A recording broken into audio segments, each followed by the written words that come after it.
कसोल नंतर आपण पुढे जातो मणिकरणकडे। मणिकरण प्रसिद्ध आहे तिथल्या गुरुद्वारासाठी आणि गरम पाण्याच्या झऱ्यांसाठी। इथे हिमालयातून येणाऱ्या थंडगार वाऱ्यांमुळे हुडहुडी भरते, पण त्याच वेळी गुरुद्वारात प्रवेश केला की उबदार वाटतं। इथले खडक देखील पायांना चटके बसावेत इतके गरम आहेत। गुरुद्वारामध्ये माथा टेकून आम्ही लंगरचा पवित्र प्रसाद घेतला। त्यानंतर जिथून गरम पाणी निघतं तिथे गेलो।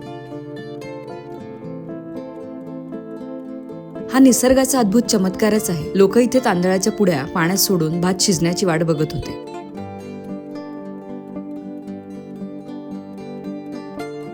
या ठिकाणच्या दोन आख्यायिका सांगितल्या जातात। एक आहे गुरु नानक यांची आणि दुसरी भगवान शंकर आणि पार्वतीची। एका कथेनुसार गुरु नानक देवजी येथे आले असता लोकांनी लंगरसाठी साहित्य दिलं, पण स्वयंपाकासाठी चूलच नव्हती। तेव्हा गुरुजींनी एक दगड उचलायला सांगितला आणि त्याखाली उकळतं गरम पाणी आढळलं। त्या पाण्यातच अन्न शिजवण्यात आलं। तेव्हापासून गुरुद्वारा मणिकरण साहिब हा गुरु नानक देवजींच्या 16व्या शतकातील मणिकरण भेटीची आठवण म्हणून उभा आहे। एका पौराणिक कथेनुसार भगवान शिव आणि माता पार्वती येथे भ्रमंतीसाठी आले होते। तेव्हा पार्वतीचा मौल्यवान मणी नदीत पडला। त्यामुळे शंकराने क्रोधित होऊन त्याचा तिसरा डोळा उघडला आणि हे गरम पाण्याचे झरे वाहू लागले। त्या झऱ्यातूनच पार्वतीचा मणी बाहेर आला, म्हणून या ठिकाणाला नाव मिळालं मणिकरण। हा असा निसर्गाचा अद्भुत चमत्कार बघून आम्ही परतीच्या प्रवासाला निघालो।